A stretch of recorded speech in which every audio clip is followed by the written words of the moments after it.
Palace high above 3773 East Broadway. This is a live edition of the Jake Feinberg Show. Coming on Power Talk, please go to our website, powertalk.live. Download our free app to your smartphone and stream all of our live local programming, including Solomon on Blast, the Jim Parisi Show, and yours truly, the Jake Feinberg Show. Can't thank you enough for making us part of your day today, and it's a high honor to bring in a master musician and somebody who has been creating on his palette for the last half century. He's done it in the studio and on tour, touring prolifically at a time when there was a monster touring circuit in this country. He's played with a lot of iconic rock and country soul bands, but at the core, he found his individual voice in sunny Southern California, and he's still learning every day. Jim Messina, welcome to the Jake Feinberg Show. Good morning, and thank you. And learning every day is definitely a truism. I love life, and certainly recently I've been in the studio a lot, and I still find it fun. You know, I just got back from L.A. and I was doing Facebook Live interviews with Denny Sywell and Mike Finnegan and Emil Richards, and the common theme, these guys are all incredible human beings, but the carnage that they went through and put themselves through, I just want you to riff on this idea of the nexus of genius and addiction, and ultimately how you wound up steering clear of becoming roadkill at a time when there was what's incredible is these guys they wear that AA stuff with a badge of honor because they went insane, but you did not. And I just want you to talk about how you dealt with, well, just riff on that idea of the nexus of genius and addiction. Well, I don't know about genius and addiction, but I will tell you that from the very beginning, when I first moved to Hollywood, I was 17 years old, weighed about 127 pounds, and I was trying to make it. And my only way of doing that really became clear of me after I'd been hired by a man by the name of Glenn Edwards, who was a DJ at a radio station. And I don't know where he came from, where he found me, or how he even got in touch with me, but he hired me to come to Hollywood to work for his label as a producer. I was 17 years old. I didn't even know what the word meant. But for some reason, he felt that I needed to be there with him, for him. So I produced a few records, and in the meantime, I met this young man named Mike Durow at the recording studio who was an engineer. And the studio we worked in was called Emperor Productions, which was owned by Bob Hudson, and the top DJ in L.A. at 6 a.m. morning drive at KRLA. And Mike was right there with me to help me do this job that I had no idea that I was supposed to do and get the sound. He was the engineer. And after that little stint of working there, the label went out of business, and I finally graduated high school, and I came back, and I realized, you know what, I'm never going to be able to be successful in this business because the musicians I was seeing perform was people like Hal Blaine, Earl Palmer, Leon Russell, Glenn Campbell was a set studio musician in those days. It was unbelievable. I just didn't have the thought that ever happened to me. So Mike Durow took me under his wing, and Mike Durow was a very straight, clean individual when it came to drugs and alcohol, and he took care of his mom, and a very, very responsible person.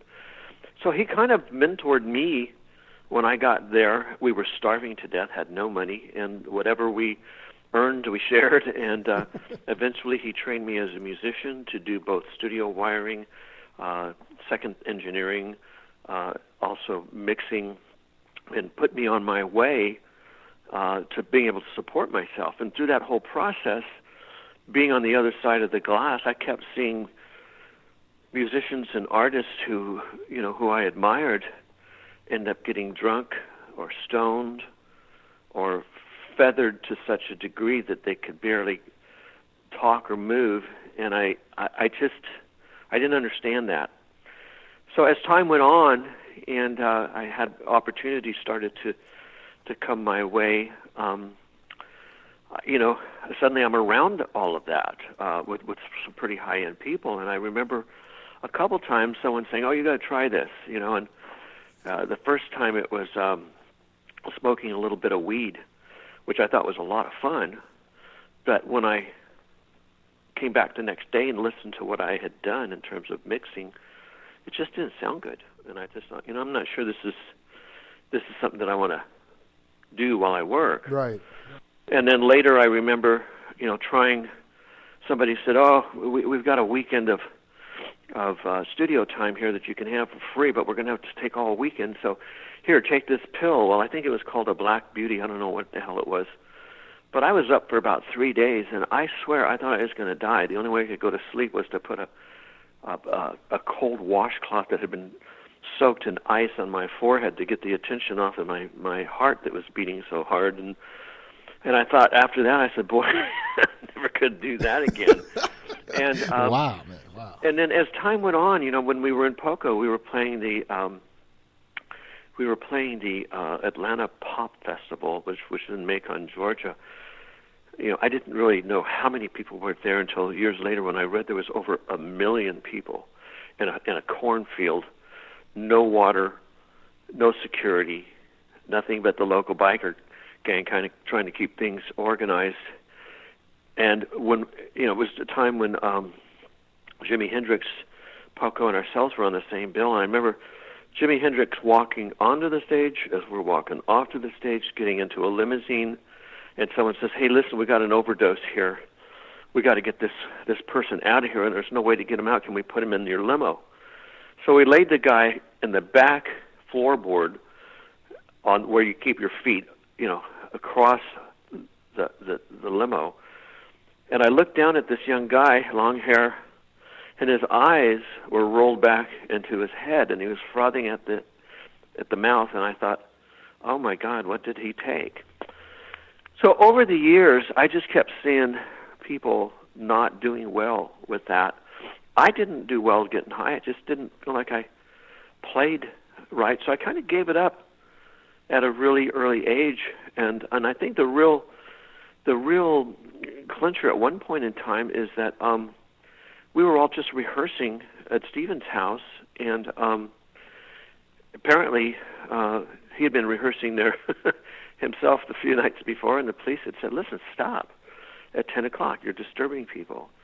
And one evening we're there, and I was just told it was a rehearsal, so I brought my bass, and we showed up, and Neil was there, and myself, Stephen, and Dewey, and then all of a sudden Eric Clapton came in, and, oh, hey, you know, and so everybody say, let's jam. So we're jamming, and suddenly the police are coming in at all orifices of the house, and we're going, what the hell's going on here? And apparently, you know, obviously they had warned him not to play after 10 o'clock. This was in Malibu, and so we all got arrested, you know, for disturbing the peace.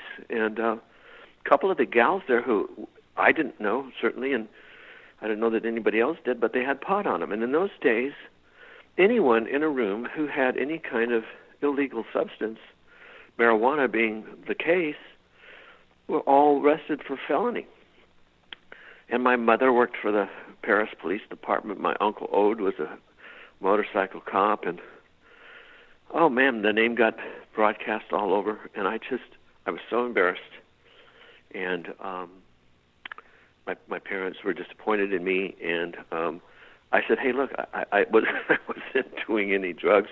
And thank God the sheriff's department, you know, they take blood tests, and obviously there was nothing there. But all of these things added up to me realizing that not only my physical freedom, but my psychological freedom, and certainly my health and well-being, would be a lot better off if I focused on exactly what I came there to do, which was my music. And I think part and parcel, I don't know if that answers your question, but at an early age, I just learned that this is not good for me, and chose not to. No, I mean, it's beautiful. And I mean, literally, Sywell was talking about being in Paris with Stills, and they're up all night, and Steven's like, I don't like the sound at wherever they were playing in Paris, and they just drove across the bridge early in the morning with just hard. I mean, to me, it's remarkable that at a young age you were able to, and with fame, you were able to steer clear. But you did. I want to ask you something. This is really important.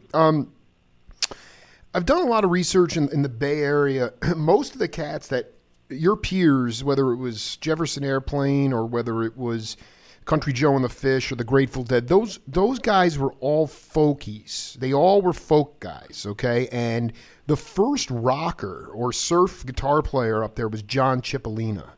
And I wanted to ask you, I mean, you did this thing, the Jim Messina and the Dragsters, which was, or the Jesters, excuse me. Yeah. The Jesters. And would you say that you were one of the first? I mean, I know the Wrecking Crew was there. I get that, okay? Those guys were doing it. But were you coming as the first as a rocker, or were you also kind of a Scotty Stoneman cat going to the Ash Grove with your dad and more of a folk cat?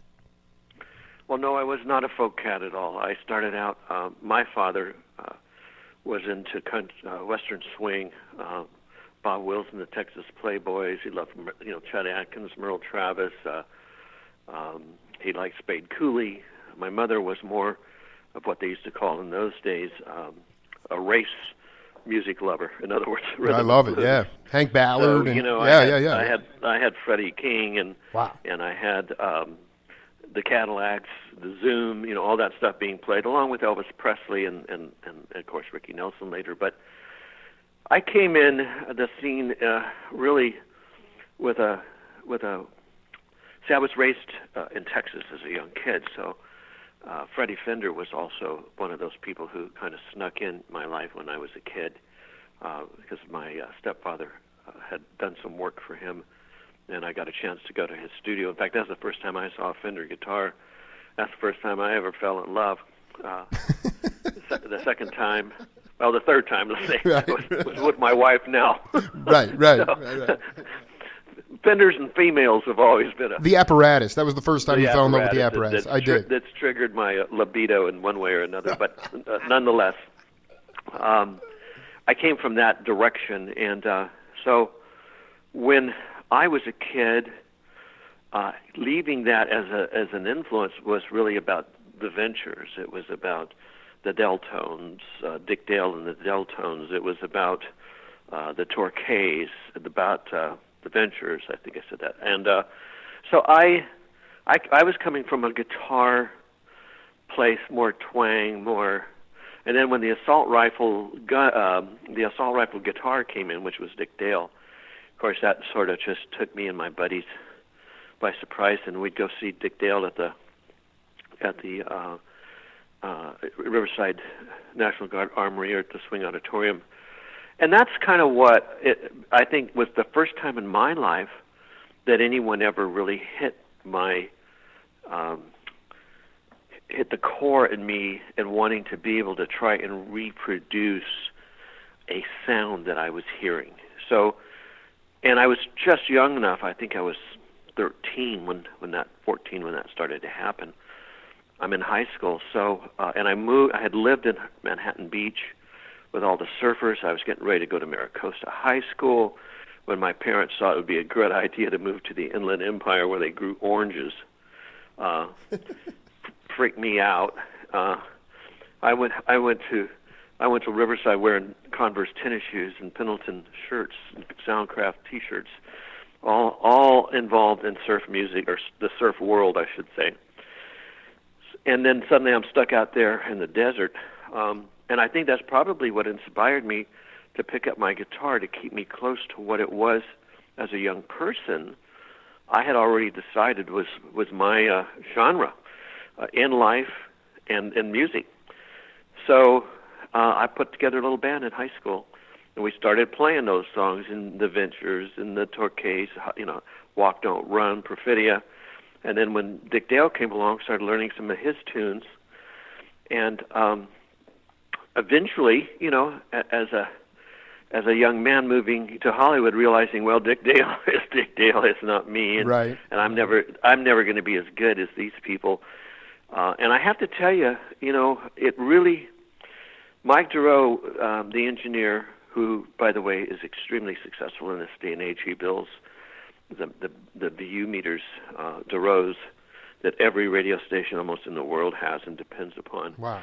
But he had taught me how to build studios, wiring patch bays and installing preamps, line amps, the whole situation. And when we finished this one studio that we had built for this Texican, he had two gentlemen running the studio for him. It was called Universal Audio, and Sonny and Al Jones were from Shreveport, Louisiana, and their sister had been married to Hank Williams, and then later Johnny Horton, both of which had passed away, and she was still alive, and the wife of a country singer. So they all had this experience in common, but what they had most in common was they brought out James Burton, who was from Shreveport, and Joe Osborne, who was Shreveport. Joe Osborne being a member of the Wrecking Crew, and of course James Burton, was Ricky Nelson's guitar player on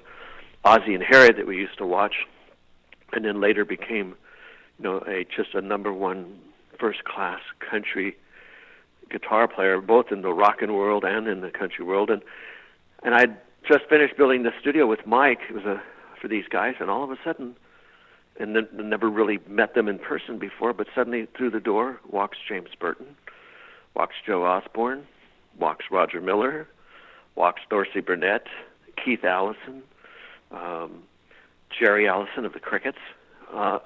Suddenly all of the people that I had grown up with listening to as a kid, and becoming a teenager, they're all in the studio. And that's where I think I got my greatest inspiration to ever want to even think about creating country rock, was having recorded these guys and met them one-on-one and seeing who they were, and just being in awe of some of the stuff that was coming off their fingertips and their songs and their inspiration, and it was just so uplifting for me at 18 years of age, 19 maybe, that when I finally hooked up with trying to feed myself by working for Sunset Sound Recorders, Tutti Camarata had hired me. He had one engineer, Bruce Spotnick, one studio, and he'd built another studio, and he was looking for someone to operate that. And he had heard of me through Durow, and again, because I wasn't a drinker, didn't do drugs, he really wanted somebody in there who was stable, and took a chance on me. And so now I'm working at Sunset Sound, and Tutti, I'm sorry, what was her name? Sunset. Well, no, I want to ask. I just want to ask you a question, because this is important. I mean, you ultimately had a sound in your head that you wanted to translate out onto your apparatus, and ultimately have the band, whatever band you were working with, have that connect with the audience. And when you were doing, when you were at Sunset Recorders doing engineering, I want to read you this quote from David Kemper, the drummer. He said, when I interviewed him, he said, I was an engineer for a short period of time. A guy named Ron Malo taught me. He was the head engineer at Chess Cadet with Chuck Berry, Howlin' Wolf, and those cats. And what the old guys would do, they would set up a room full of musicians. They'd see who needed more bass or more treble in their guitar amp. They did it to sound great in the room. And then they would mic the room instead of miking individuals. And that's the way they heard it. I mean, can you talk about some of these techniques that you learned as an engineer that allowed the music to translate from the heads of these, inside their heads, out into the cosmos? Well, I think it's all good. Any approach that a person takes that is, obviously sensible and makes sense is good. And what you're talking about there is called basically in the room. where you're looking at the room as being part of the sound, and it is very important. And I learned that at Sunset Sound. Bruce Botnick, who I thought was one of the best engineers to come along in a long time, used to mic things, but then he would put certain instruments in certain places in the room because he knew they were going to leak, and he wanted them to leak into certain microphones so that when he listened to them into the room, he got a perspective that sounded that made the best sound that he could possibly create inside of that. Close miking is certainly one technique. Miking from a distance is another technique. But having the room be a part of a recording, I think it takes a very skillful engineer and ear to be able to do that. And in most cases, it is really the best way. If you have a good sounding room. Now, if you have a bad sounding room, you're better off to keep the room out of it. And that's a decision that one makes when they set up. Can you talk about an experience before you started to feed yourself, or when you were just getting started, when you mic'd for the room? And I love Botnick. The guy was a total he was great. And what kinds of the leaking part of it, people today, they individually mic everything. So there's almost just from my own ears, there's a sterile quality to it. When I listen back to older recordings, I can't necessarily know what he was leaking, but it worked really well. I'll give you a couple of examples. Well, for one thing, I mean, and I had nothing to do with this record, but it's something I hear and discovered later. But Stan Getz and Charlie Bird, the album called Desafinado, I believe that was probably at best recorded with a couple of mics. I'm thinking it was probably mono. I can't believe you just brought that up because I am producing a documentary on Stan Getz. I cannot believe you just brought that. They did that. Anyway, go ahead, continue. Anyway, that album, which I think was, not sure where that was in his career. Okay, I do know where it was in my life and at what age, and I do know the affect it had on our parents, certain parents. And I know the affect it had on me years later. That sound has nothing to do with that record. Not a God-blasted thing. It has to do with the camaraderie of those musicians. If you listen to the drummer play and just try and follow the cowbell and the hi-hat, I don't think you'll ever be able to find where the pattern really ever repeats itself, and yet it never falls out of time, and it never falls out of feel. The horn Stan's performance on that, every note has a beginning, a middle, and an end, and an attack, a decay, a sustain, and a release that is all about feel. And it's nothing that anyone would ever even know about technically unless you've been educated. But years later, I started looking at that album again, and I said, now I have all this knowledge, and I know how and why it's affecting me in the way that it is, because it's all pretty subconscious, and it's not thought out. It's all coming from feel. It's all coming from intimacy between those players doing what they do. Whether they realize it consciously or not, you listen to some of the stuff later that Stan played, and I think you'll find there's a big difference. I'm loving where you're going. I mean, it was the feel. Desafinado was actually the first major hit he had. What was the affect it had on your folks? I mean, was it just that they could dance to it? This is fascinating. My drummer's parents was an attorney. His father was an attorney. They were much more sophisticated than my parents were in terms of what they liked to listen to. I don't know that my mother even would have known that album, or my stepfather, or my dad, but their parents did. And because I was already into all kinds of music by that time in my life, I would watch. They would put that album on, and you'd walk into the house, and it sounded like the band was right there. and I think that the reason why it was, again, I don't know this, but if you can ever find out, I think it was recorded mono and with one mic, or it might have been recorded with a couple of mics, 2 or 3, but it was still mono. And what was happening is there's no phase interaction.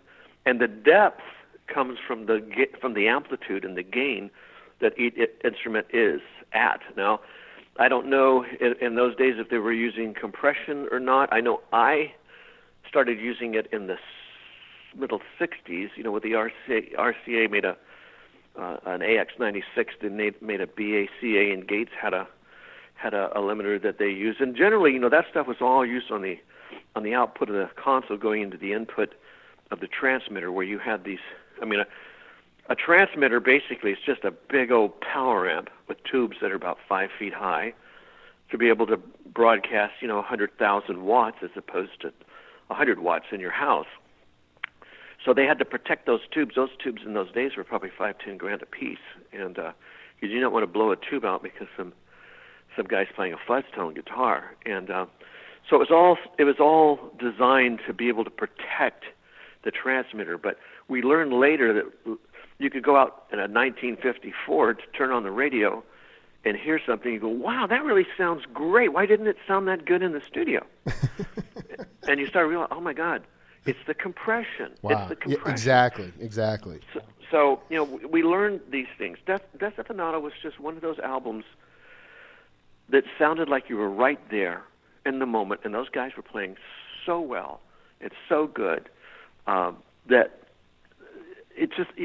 I was just drawn to it. My heart, my soul, my spirit as a musician just got sucked up into it, just like a fairy ring, So. Well, I hear you talking to we're talking to Jim Messina here on the Jake Feinberg show. I'm gonna. By the way, I've done 3 interviews with Creed Taylor. He's still alive and rocking out in Florida. So I'm gonna ask him about the miking of please do. of Gets. What's interesting is Charlie Bird went to Brazil and he actually on analog tape just recorded the cuicas and all the percussion, all the Brazilian rhythms, and then who knows, it is about feel. And you said your drummer, were you referring to Briganti or Clark? When what? You said back my drummer's family was more sophisticated as far as music was concerned. No, my drummer, yes. No, that was my drummer in high school. That was Jim Lewis, and he was with me in the early Jim Messina and the Jesters. My question is this. When you were hanging with Horton and all these iconic swing cat, country western, the original lineage of country western music, when you met these guys, were they playing with a trap set? And I want you to talk about specifically what kind of rhythms, how you let your drummers, specifically this guy keeps coming up, Merle Briganti, John. Right, he was the drummers that I've worked with professionally. I have recorded with, starting first with Springfield would have been Dewey Martin. He's not really my drummer. He was Buffalo Springfield's drummer. And then Poco, we had. We made some. Let me think. George Grantham was the drummer there. Gary Malibu played in the later albums. Loggins, Messina, Merle Briganti was the drummer there, and what I wanted you to talk about was, in the jazz context, especially on that, you can go back to the Getz Bird album, it's so much of that jazz rhythm was being played on the top of the kit, and there was not a ton of emphasis on pulsating bass drum, boom, boom, right. boom, boom. How did you, when you wanted to fuse what your heroes were doing with the country rock that eventually was partly Buffalo Springfield, partly Poco, Loggins, Messina, what was the kind of track? How did the drummers play on the top of the kit? Were they not overly reliant on the bass drum to keep time? You have the ultimate studio cats like Milt Holland. These guys were like stone jazzers. So I'm just trying to figure out, because I don't think those older cats played with a trap set a lot of the time. Well, first of all, Milt Holland was an incredible trap player back in the 40s, 30s. Monster. With Al Capone days. And when we met him, he was in his 60s, and he had traveled the world. He was a musicologist going into Brazil and Africa and India, and studying rhythms 6 months out of the year. Then he'd come back to L.A. And work as a studio musician, studio percussionist, along with Victor Feldman and Larry Bunker. I don't remember him, but mainly Milt and Victor. But here's what I did. Yeah. And it started back in Poco.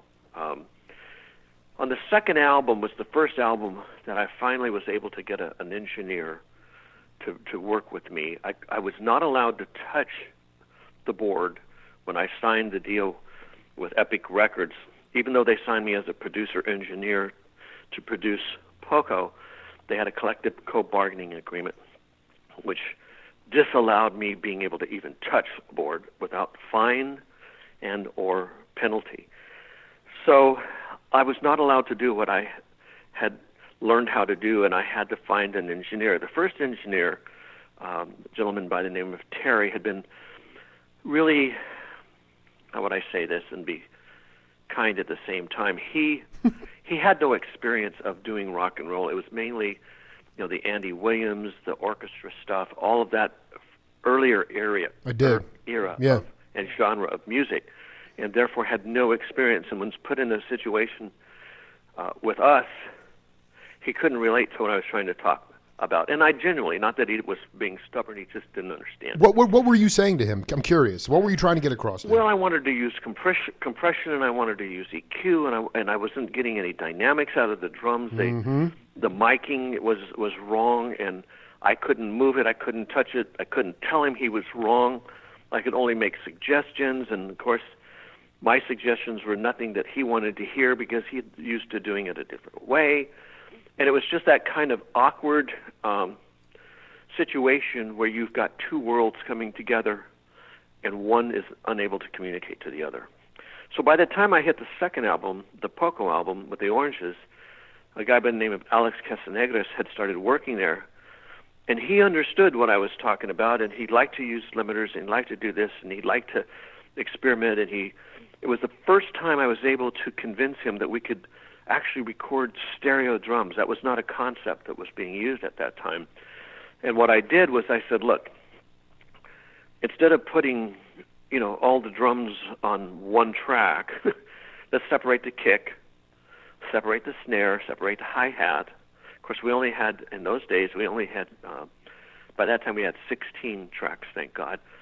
So I could take four tracks, actually 5, kick, snare, hi-hat, and then everything else went on a stereo and was panned in stereo. But see, the other thing is we didn't have pan pots in those days. So you either had left, center, or right. So I could put the I put the overheads on full left, full right, and that gave me a spread so that when I took and brought in a tom-tom, when he had a tom-tom, it actually appeared within within the phantom of that. And hi-hat I could put over to the edge, and it would appear where it's supposed to be. The kick drum I could put in the center. The snare I could put in the center. And suddenly we had this incredible stereo sound coming out. And it was awesome. I mean, we all said, wow, look at what we have discovered. So he was the kind of person that I could give direction, give ideas to, and he would implement them. So by the second Poco album, I was beginning to work the studio at Columbia Records in a way where it was starting to work for me. Still difficult, but by the time we got to Loggins and Messina, if you listen to I Had a Good Friend, when it starts out on the drums, it goes, you'll hear a spread and a sound with compression on those drums that are so exciting, and they sound fabulous. I brought in a guy who actually tuned the drums for Merle. Merle's a great drummer, but he doesn't tune them. Is he still with us? Is he still with us, by the way? You know what? Is he still Some with? people don't know how to tune their piano, but they're great pianists. I mean, dude, most of the cats, listen, I mean, McCoy Tyner, I mean, you would show up, he'd have to bang the piano back into tune. Of course, he knew how to, you never knew what kind of dog du jour you were going to get on the road. But well, it's true. But is Merle still with us, by the way? Is he still? He still is. In fact, Merle is living in Liberty Hill, Texas. In fact, we're getting ready to sell our place and move up into that area.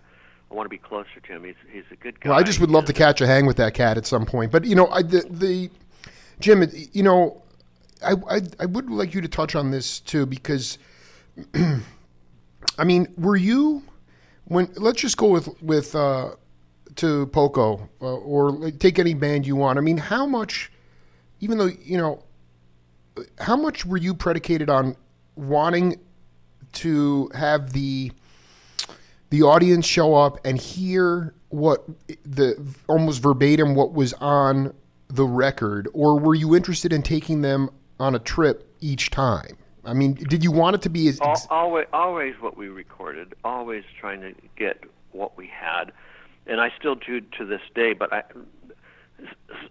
a solo artist, I can now go in and pretty much get everything the way I feel it should be. And I think my performances, if you hear any of the reviews or read any reviews, you'll find that people are just blown away with both the sound, how exciting and well mixed it is, and at a low level, as well as the degree in which all the arrangements are performed, to try to get them to be as close as the original as I possibly can, without having A, the original musicians, or B, the full instrumentation that it would require to do it. How did you, over the years, how did you keep with that formula and still musically get off and not get bored? Well, I think, first of all, I am still attached to the music in terms of what I wrote and what I said and what I played. I like these songs. I enjoy playing them, and I enjoy performing them in a manner in which they're going to come out the way they're supposed to be. What's not fun is to go out there and not be able to perform an arrangement the way it should be performed. That's right. Now, there's a lot of songs I can't do them because I just don't have the instrumentation, and I don't think that it's in my best interest to perform something that people are not going to really recognize, or perform it in a way that's so different that they can't relate to it. And what I believe, and maybe I'm wrong, but what I believe is that when a song is heard for the first time and it's a hit to that person, whether it's a million or just one, and it's a hit to that person, later in life when they hear that, it brings up all of the memories and feelings and everything that they had that was associated with experiencing that song. And I feel that when I go back and I listen to songs like Tequila, for instance, tequila,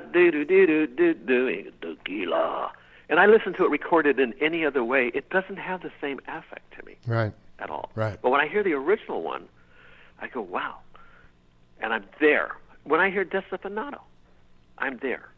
When I hear Walk Don't Run by The Ventures, I'm there. When I go back and I listen to Everly Brothers, I know which one of those was the original recording and which one isn't, because the litmus test, my hair stands up, my heart opens up, my memory opens up, my feelings become available. When the other ones are done, I go, oh yeah, I remember that song. That's it. So what I work to do is what I think I experience. I work to try to get those songs the right feel, the right tempo, the right instrumentation, the right harmony parts, rehearse it, make sure it's working, and then I take it out onto the road. And that's what I want to leave with my audience, is the impression that they remember those songs, they love the songs, they love the performance of those songs, and they can't wait to have me come back. And as a performer, that's all I could ever expect to want to have. I couldn't think of asking a better person, because you straddled both areas. But I was talking to Steve Swallow, who was actually Stan Getz's bass player with Roy Haynes about 5 years after Desafinado came out, and he said there was a definitive moment, turning point in his studio career.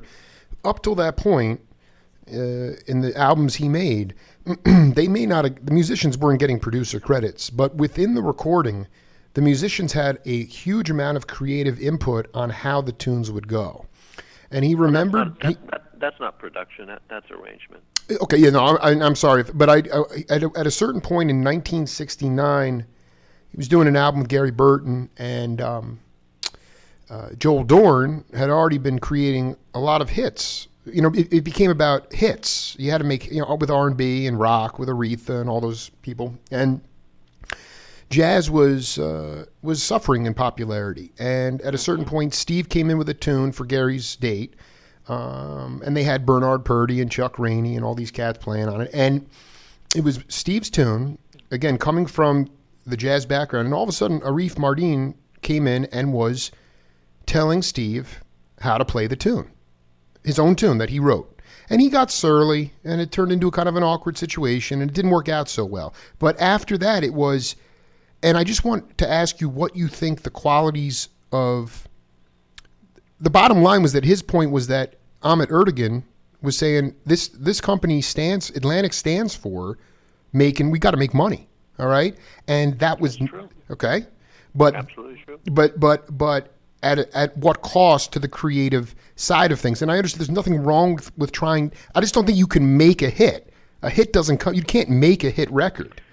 And I just want you to talk about what you think, how you as a producer worked with cats to allow them, even if it wasn't your date, how you allowed them that creative source so they could listen, because they're the ones that have to listen to it for the rest of their lives. You talk about the original sources for the Everly Brothers and Tequila. I mean, those cats, you have to listen to that for the rest of your life. You have to own that. And if somebody's telling, and I want you to just talk about how you allowed the creative expression without stifling their own individual voice. Well, boy, those are some good questions. Let me go back to the first one. Ahmet Ertegun is absolutely correct, and so is Arif. In order for them to keep the doors open, and I know this more now because, you know, I'm not signed to a label, and I sell most of my stuff, you know, at the gigs, and, you know, and online. And I know now more than I did then that they got to keep the doors open in order to get the pressings, to get it out to the record stores so that it's in the stores so that when people hear it, they buy it. It's kind of like,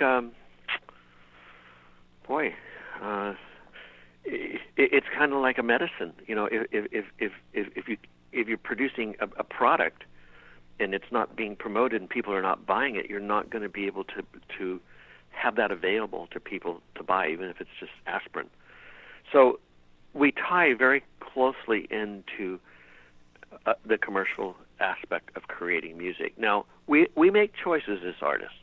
The moment you walk up to that line and you say, you know, I'd like to be a part of your catalog, you're stepping into a record company, and now you're asking them to invest in you to make music that is going to sell.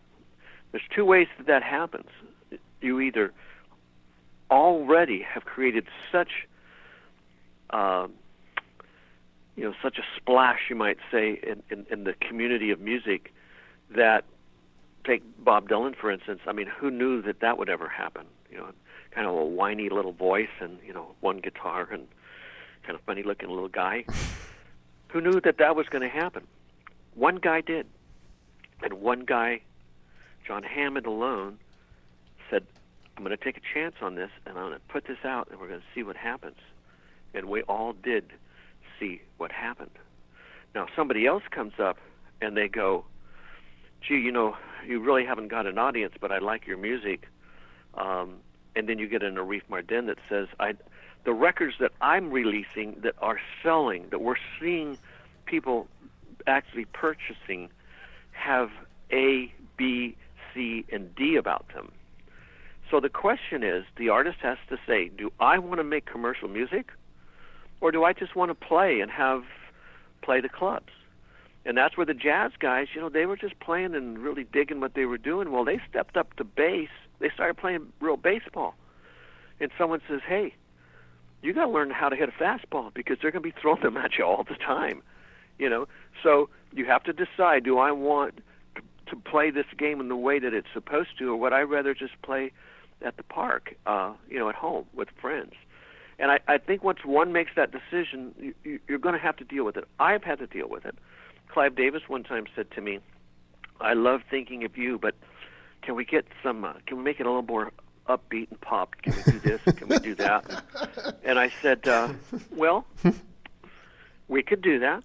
I've got what I have, and I'm happy with what I have. So sure, let's go in and try it. So we went in and we did it, and it got released. It was kind of a semi-hit, but what got put on the album, I believe, was the original recording. I have to go back. Which we talk? What are we talking about? Which tune? Thinking of You. Thinking of You. Yeah, and I can't remember what, because I recorded it a couple of ways and put it on the acoustic version back on one of my solo albums. But I think it was on the second album, maybe, Loggins and Messina, and I remember it had. Well, let's take a listen to it, all right? And then we'll Messina, Jim Messina. Is that the one you're talking about? You know, that's the only one that I remember, and that could have been inspired by Clive wanting us to go back into the studio and cutting it different. It could have been a little more acoustic.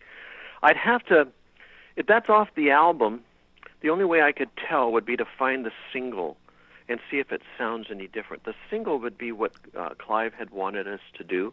Interesting. So just to be clear, it was like yours was a little bit more serious, and he wanted a little more light and kind of upbeat kind of feel. I don't know. I'm only addressing the fact that you brought up. Sometimes, whether it's a Reef Martin or it's a Clive Davis, they have suggestions, and they feel that if you do it one way or add this or do that, that it might make it a hit. And that's the line where I believe you brought the other analogy up to where the artist got into it with a Reef about don't know that he really wanted to go there with it. And the question is, when you have people investing in you, trying to get you a hit, it's in your best interest that you do have a hit, as it is in theirs. So the credibility you have to look at the credibility. Now, Arif Mardin is a brilliant producer. Arif Mardin, when I went to New York in 1967 to produce, to get the Buffalo Springfield album finally recorded and produced, they never showed up. The only people that were there were Richie and I. And Arif, Ahmed, said, let me put you in touch with Arif. The Arif came in and said, what can I do? And I said, well, I've got these couple of songs to do here, and I need a keyboard player, and I need a drummer, and I need a bass player. And he says, well, let me see what I can do. Well, he brought in, actually, Richard Davis, I think was his name. Are you kidding me? I've done 2 interviews. Richard Davis, Stravinsky's favorite upright bass player, came in and did work. Yeah. Oh my! On Buffalo. Yeah, and man, I can't remember the drummer. It's on the Buffalo Springfield. This is unbelievable. So Arif brought the keyboard player, and I recorded 2 songs, "Carefree Country Day," and I recorded "Kind Woman," and the problem for me was not that they weren't great players, but they were more jazz players. And what I think I was trying to do in those days was something that was more country rock. So that we laid down the tracks, and I came back to California thinking, God, that's not really what I was looking for, right? So that's when I decided and suggested that we get a steel guitar player and put it on Kind Woman. I just felt that would be perhaps the focal point that would bring it back to where it needed to be, and perhaps the rest of this might have a different background altogether. I put steel guitar on that song. Now, if you listen to Kind Woman from the Springfield, and listen to Kind Woman that I just recorded on In the Groove, those two.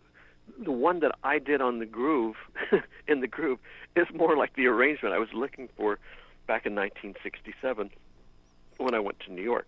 I was hoping I'd get it out of the Buffalo Springfield, but their interests were elsewhere. Arif Mardin saved the day.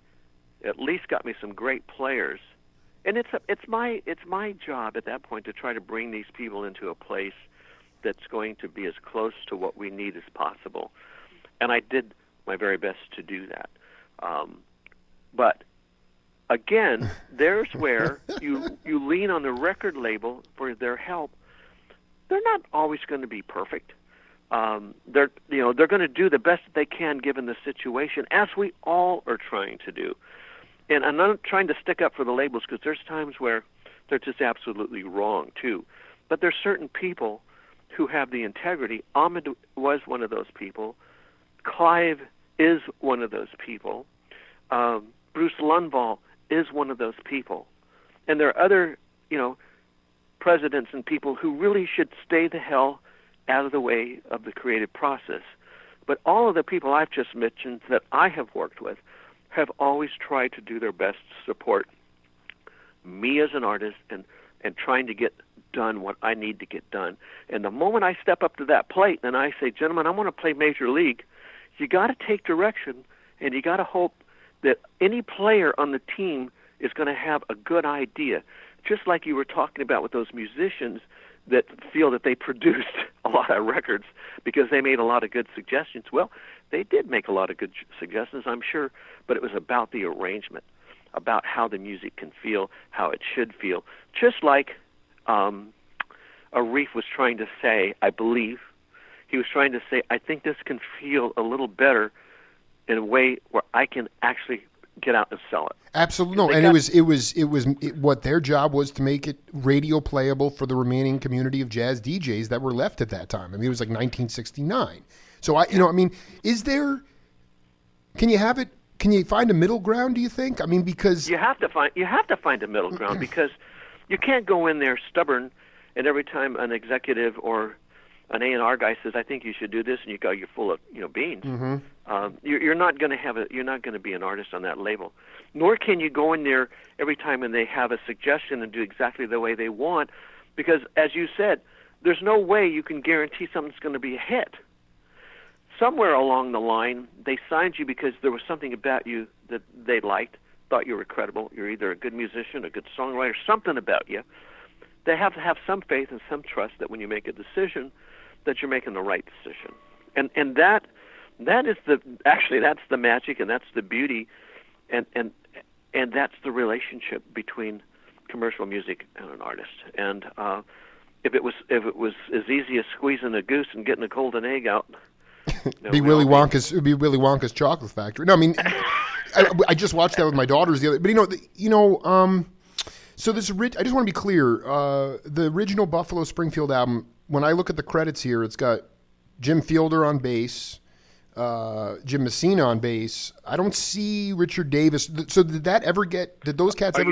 Are you looking at the Buffalo Springfield last time around? Oh, is that last time around? Is that what? Yeah. Okay. Last time around. So one of my favorite Jim Messina productions is this album Boone's Farm. All right. Yeah. Mm-hmm. All right. And like on that one, these guys are pretty mercurial cats. How did you work with them? Because you know the way art. Like you're an artist too. You guys are headstrong about what you want, and Lord knows, I mean, you listen back to the Coltrane records or the Stan Getz records, Creed Taylor. There's no doubt. I mean, Creed had a hard enough time just keeping Stan sober. That didn't even work out in the studio. But the point is that when you, like with Boone's Farm, how did you take on that project, and how did you allow, like, what's your goal? Because you also, I mean, you want them. It's an amazing album. I mean, there's a ton of copies out there. I see it all the time. But how did you, as being on the producers, when you put on your producer hat, how did you work with Gary Stovall or these guys that were just trying to become an identity out there? Well, their music was very different than what I did, but their instruments and the sound that they were going for was something I certainly could relate to. I let them do what they thought they should do, and I just adjusted things here and there that I thought they shouldn't do. And I don't have a real clear recollection of that, but my sense is that, if the song was too long, I might have asked them to shorten up a certain passage. If the intro was awkward, I may have talked to them about how we might change that to get it to feel better. But most of what they did, from what I recall, they pretty much had a good sense of what it was. And the singer, I can't remember his name, the lead singer. Ken Sprague, Sprague, Ken Sprague, yeah, yes. Ken Sprague, Yeah, he had a great voice, and I believe Alex Casanegra was the engineer on that. You're 100% right. Yep, that's right. Yeah, we had a good relationship. So, there's certain things I can whisper in his ear, and things can change pretty drastically in a direction that's going to work for us. So, I tried to capture them the way that they wanted to be heard. I mean, I interviewed them and remember getting a sense of them. Michael Delbecq was the executive producer on that album, meaning that he worked for CBS and had probably brought that act to the label.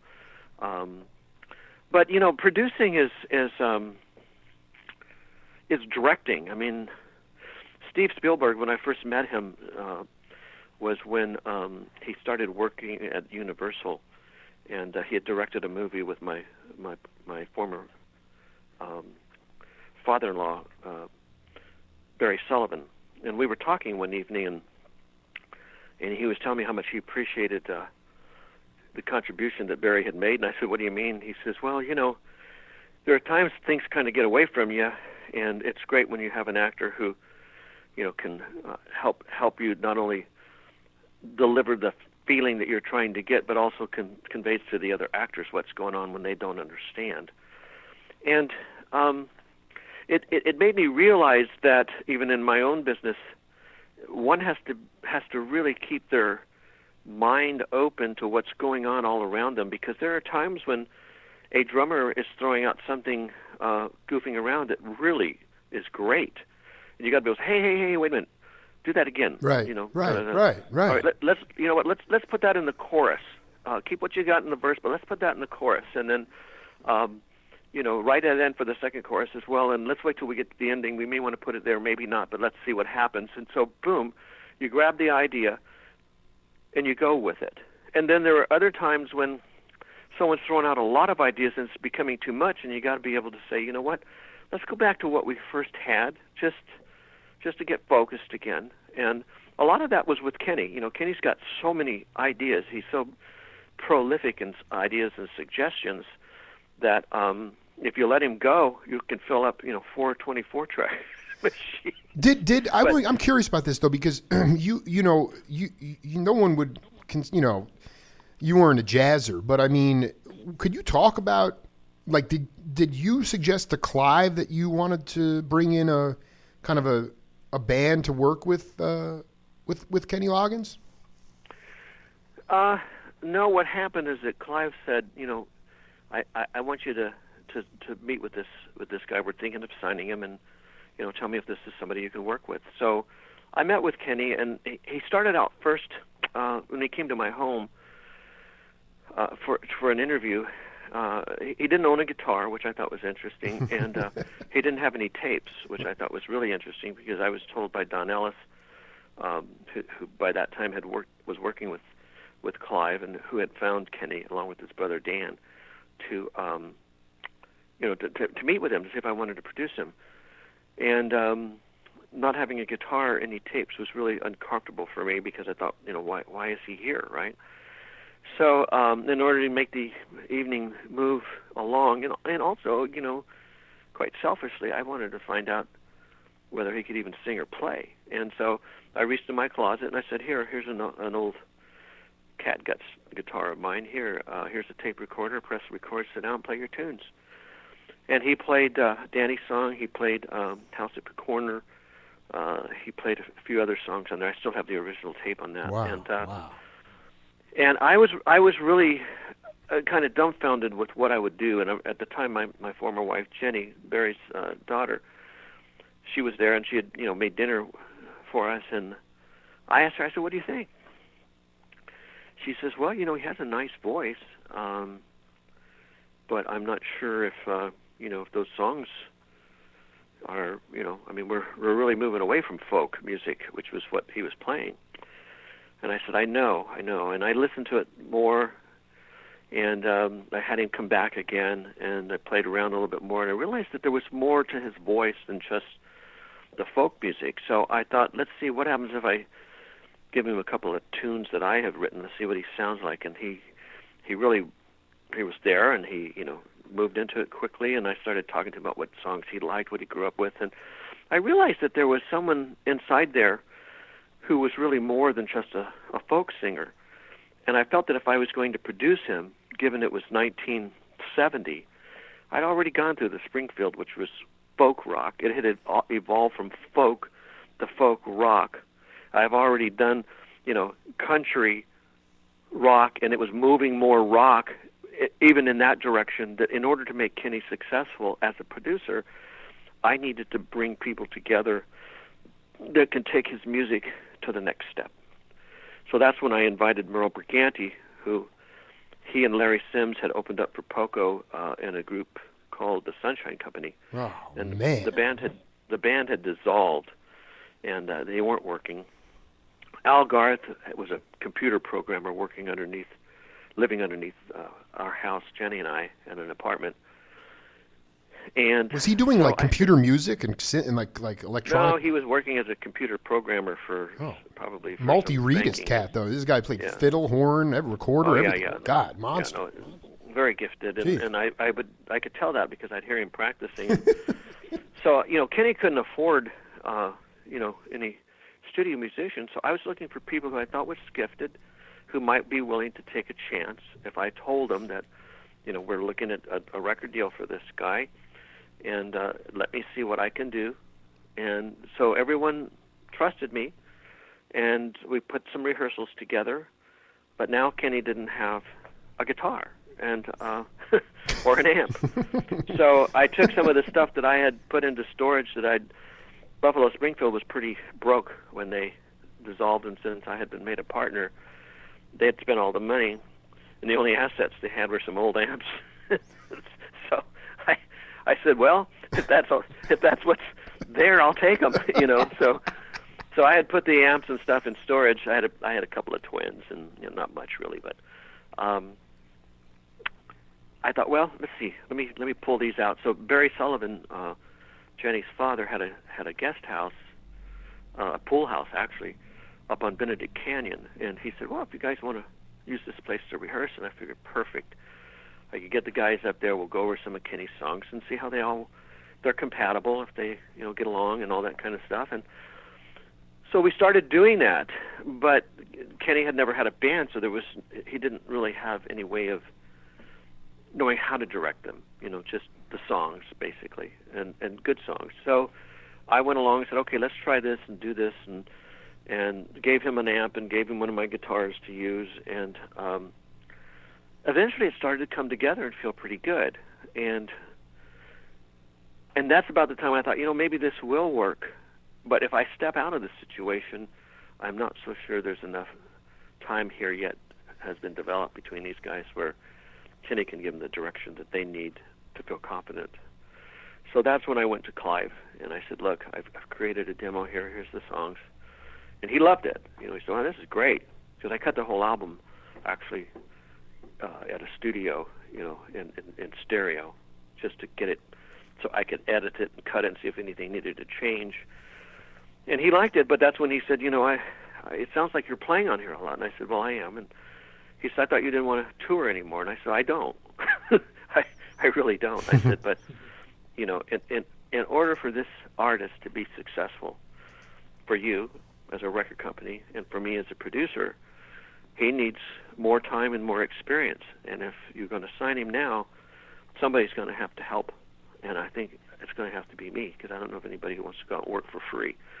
And he didn't like the idea at first because he doesn't, and I understand, he didn't want to invest a lot of money into a band or a group or an artist to know that they're going to just break up, after the first album. And that's when I had to go back to him and remind him of artists like Leon Russell, who did Joe Cocker, who did Bonnie and Delaney. And then, and again, getting back to Stan Getz and Charlie Bird, they got together to make a record that, and I think that was his first hit record, right? Tesfinato was the first major hit, sure. Yeah. So, that was really the first album that was a hit, and then Charlie was very instrumental in making that happen with all that he brought to it from having been in South America and studying the rhythms. And so eventually Clive, he didn't like the idea, but he agreed to it. And why didn't he like? I'm just curious. Why didn't he like it? He liked the album. He didn't like the idea of me working with him and then dropping out because it would look like the band was breaking up. Mm-hmm.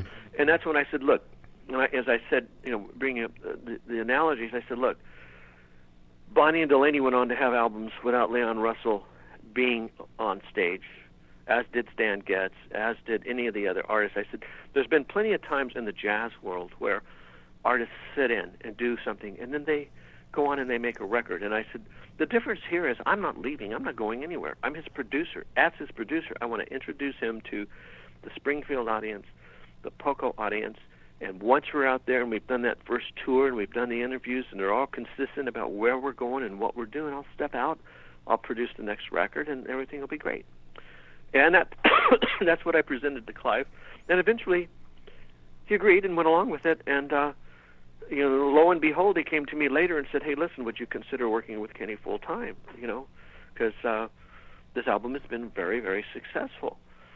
And I said, gee, I don't know. I said, as I said, I don't really want to tour. I said, I want to stay home with my wife for a while and make records. And he was very kind. He said,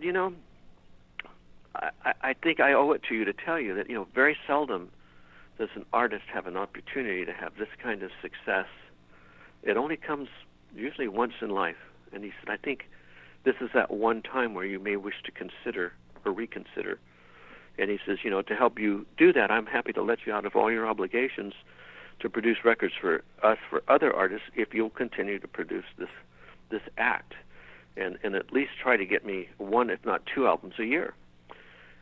So I said, well, if Kenny's okay with that, I'm okay with it, but he needs to understand that, I'm going to be the producer, and that may or may not rub him the right way, but it's going to have to if I'm going to accept the offer. And when we talked to Kenny, and when I talked to Kenny, he said, oh, yeah, no, I'm happy. He says, everything's working, we're great. And I said, good, so let's move forward. So that's how that happened. Wow. That's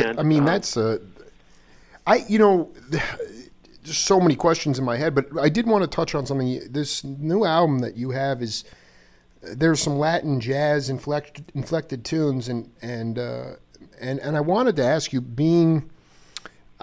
my gut told me that, yeah, you were hanging with the Surfers, but the love of the clave, did you get a chance to see Mongo Santa Maria or Willie Bobo, or were you playing, like Lester Chambers was a beat? I mean, Lester Chambers from the Chambers, they were playing they were playing brush bars of cars on the beach. I mean, it was hypnotic rhythm, and I'm thinking, Jim Messina, it wasn't like you woke up like, yeah, I'm going to do some Latin jazz. Were you going to the Rene Touzette? Where did that love of Latin come from for Messina? Well, I don't know, to be honest with you. It's some of it's there, but I'll tell you who brought it up for me and who inspired me was Milt Holland. Oh, beautiful. I mean, here was an older man in his 60s. We were all in our 20s, and he was traveling around the world, and I'd bring a song together, and he'd throw a feel on it, and I go, ooh, I like that. And the beauty of what that did for me and for Merle and any drummer I've ever worked for is I would put the feel that Milt was creating on a shaker, I put it in the headphones of Merle. So Merle had this time that was going there that he could play too. I love it. Instead of trying to hold on to, he could play to it. Milt was sitting in the room like a cat on a mantle, looking at all of us playing. And we're all going, oh, that's cool. So he was really my inspiration and my mentor into really the more sophisticated Latin grooves, and taught me how to, he taught me how to look at time in a way that I had never seen it before. And I always remember one thing he said to me was that I said, I'm having such a hard time with time. I don't know sometimes if I'm rushing or if I'm, he says, well, Jimmy, he says, you have to look at time kind of like driving a car. And I said, what do you mean? He said, well, just imagine if the steering wheel were sitting right out there on the front bumper, and you were driving a car, and you're looking down at the double line, and you're driving along, he says, do you think you could actually stay on the road easier if you were up front where you could really see the road, or if the steering wheel was really back in the trunk and you were actually looking over the car? Wow. And I said, well, I would think sitting right up front where I could see that road, really see it. And he said, well, that's fine until there's a curve. And if you don't see the curve coming, you fall off the road. He says, now if you're standing on the back of the car, sitting in the back of the car, and you're looking down the road and you see that it's going to turn, you know that you're going to be going to the left. You're not going to go off the road. He says, and you got to look at time that way. Time is coming at you. You're not moving with it. It's coming at you, and you let it come to you. Don't try to go to it. Just let it come to you. And boy, after he said that to me, I suddenly got a whole new perspective, because it's a lot easier to go and one than one. Exactly. No, dude, this is and one. Oh my God. And two. 1 and a 2 and a 3 and it all made so much sense to me once he explained it to me. So I'd like to be able to say, yeah, I'm this brilliant guy. I just created all this shit. It just isn't true. But I want to ask you something. This is so amazing. Like Milton. And this is really important, because my show is about rhythm. Did that liberate you to understand even that any note can be the one on the downbeat? Did that liberate you to the point, not in a way where it would go off into space? No, there's only one. There's only one. It's knowing when that one is here and at the right time, Well, that's what he was saying to you. Exactly. He's just saying, it's there. It's going to be there. It's there. But don't try to jump on it. Let it come to you. I love it, man. Oh, man. Before I let you go, it's such a high honor to talk to you. Part of one of the sponsors of my show is the Desert Heart Foundation and Ted Goldfinger, and I just wanted to ask you. I know you're moving, but living in the Central Coast wine region of Santa Ynez, has the local beauty and the culture of the wine lifestyle influenced your music and you personally? Well, it's influenced me personally, because I think a lot of the people who are vested in this wine business, we stop to forget that they're farmers, and it's hard work. Yeah. And they don't make a lot of money doing it. And those that are really devoted to it, like musicians who are devoted to their music and their craft, do make some great wines. And it's taken them quite a while to be able to, as in commercial music, stepping up to the plate to play hardball is just as difficult in the wine business. They have all the same problems. You want to sell wine, you want to get distribution, you want people buying this stuff, you want to stay in business, you want to keep your property. You got to come up with a hit wine, and you got to be a hit wine maker in order to make the wine. So I see, very interestingly, a lot of similarities between my business and their business, if I put myself in the seat as a producer. And we have some wonderful friends that are winemakers, and they work so hard. And they've brought us into their home at time to have dinner and see some of their facilities, and they're very proud of their, where they ferment the wines and where they make the wines and so on and so forth. And I just, yes, it's made me realize that it's an art, as music is an art. And when you get a great wine, one needs to know who did it, what happened, and as simple as 2015 to 2016 or 2014, you can have the same winemaker, same fields, same everything, but if the weather's different, the wine's going to taste different. I mean, this is fascinating, because the individualization of wine is somewhat. I could be wrong, but there was a lot more anonymity, before it became sort of, personalized. What parallels could you relate to if you could just specifically talk about wine cultivation and as in the music side of things, what similarities do you see that are similar? Well, let's take ZD Wines, for instance. Gino Zapponi, who in when was it? It had to be 1978, maybe 79, when I first visited Napa. I was really drawn to his wines because they just tasted so good. And in particular his Pinot Noir, which had a smoky taste to it, and it was not tannic and it was not sweet, but it was just delicious, and you could eat it with a steak, you could eat it with pasta, you could eat it with anything. And then I tried his Chardonnays, and they were just unbelievably good, especially for $8 a bottle. And so I go up there and I'm visiting all the different wine. I'm visiting Maya Kamas, who was my favorite wines of all, and to find out that they used plywood vats and all that kind of stuff just blew my mind. But the wine was so good. But so I had a chance to meet Gino, and at that time he had also started Domaine Chandon, an offshoot of Moet Chandon, who had hired him to make wines here in America. And he had a cave that held 1 million bottles of wine, champagne.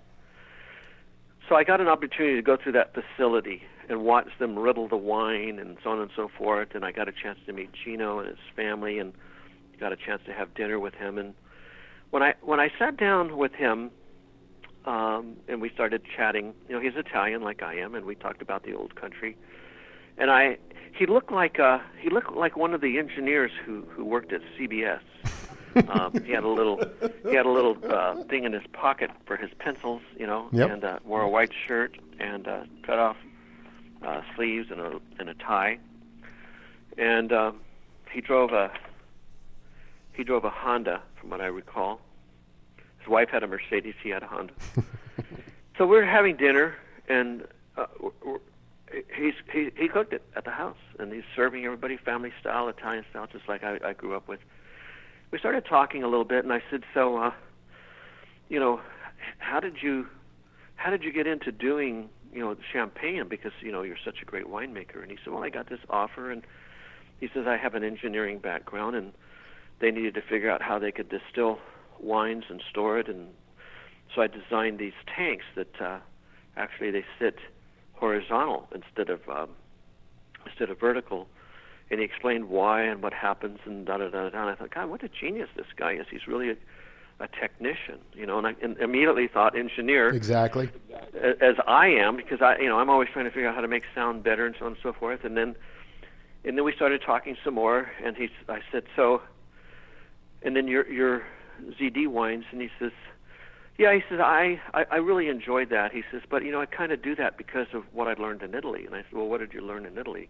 He says, "Well, I still travel there a lot." He says, "I'm a consultant for a lot of vineyards, and I help them be able to get the grapes grown right and fermented right and da da da da to get certain this and less tannic acid and da da da da da da."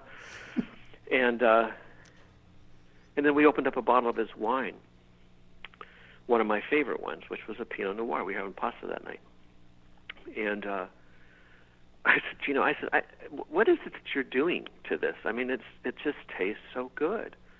And he laughed and he giggled and he says, "Well, it's just knowing when to pick and when to do this and how long to do that, and if you do this too much or that too much, you're going to get this happen. And if you leave it in the bottle, if you pick it with too much sugar, it's going to have too much alcohol. If you don't pick it enough, it's not going to have enough, and it's going to be tannic." And I'm just absolutely blown away by the preciseness that this old country guy, Italian country guy, who's very simple, no ego, always, it's all about his family, making sure his wife is safe and his kids are educated, and I'm just admiring this purity of simple, kind, hard-working guy.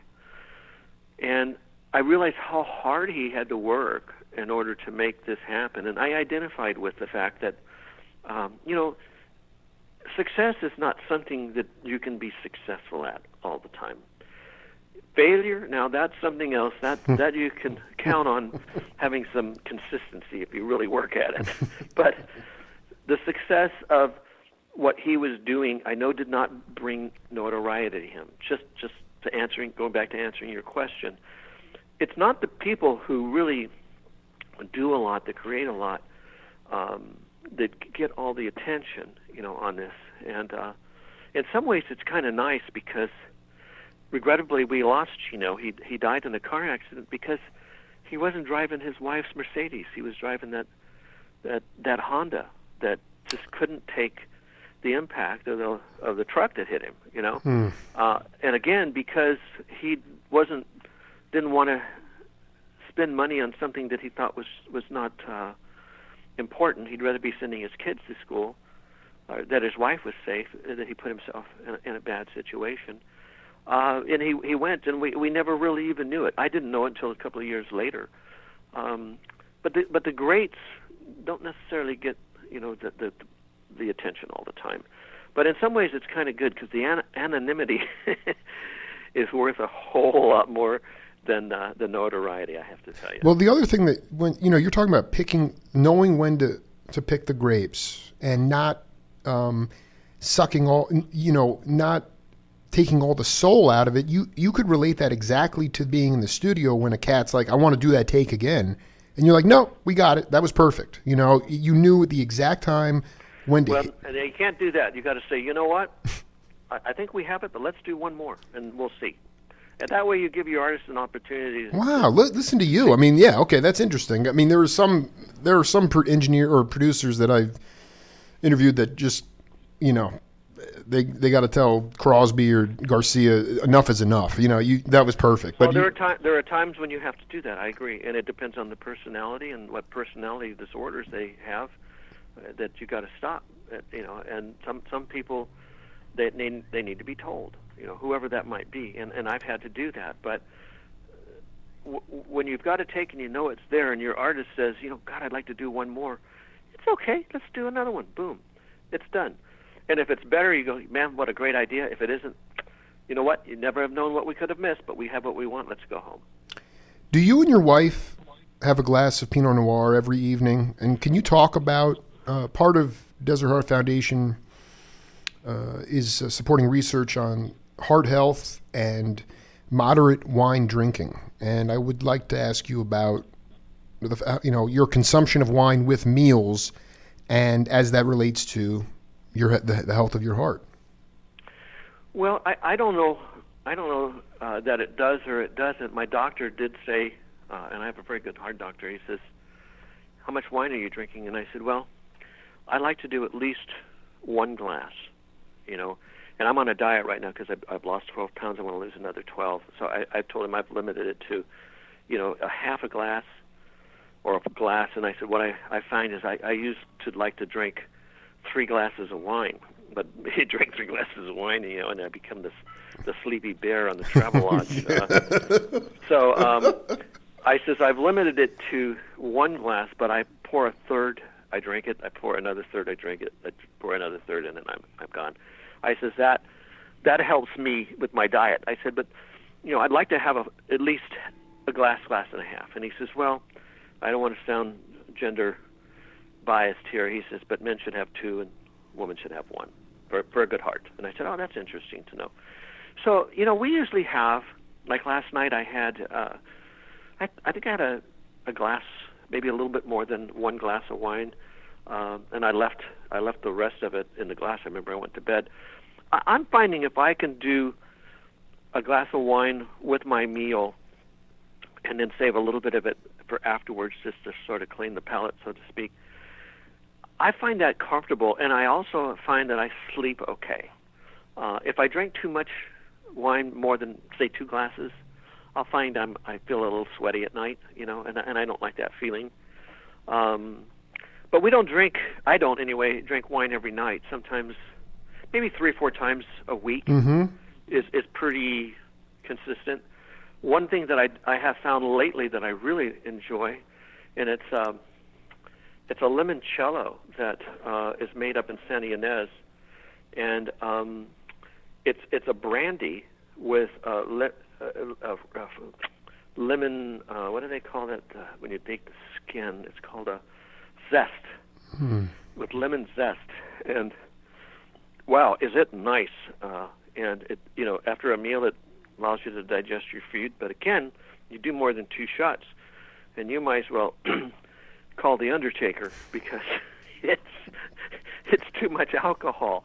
So it's getting the right blend of wine and not too much alcohol, just enough to be healthy. And I really feel that's the best. I've gone the other way where I used to drink 3-4 glasses of wine a lot, and then it just didn't work. It just didn't work for me. Real quick before I let you go, there is a story, and I just want you to see if you could shed some light on it. The tune "Friend of the Devil."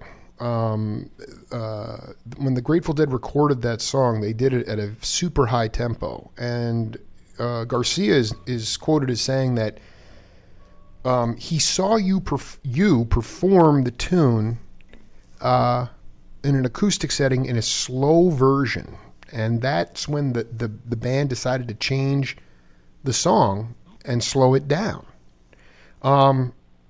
Do you remember the first time you heard that song, and if you Well, that's a song that Kenny used to love to do now and then, and I think we did it a couple of times in San Francisco, maybe at Keystone Corner, maybe, or Bill Graham's place. Oh, the Fillmore.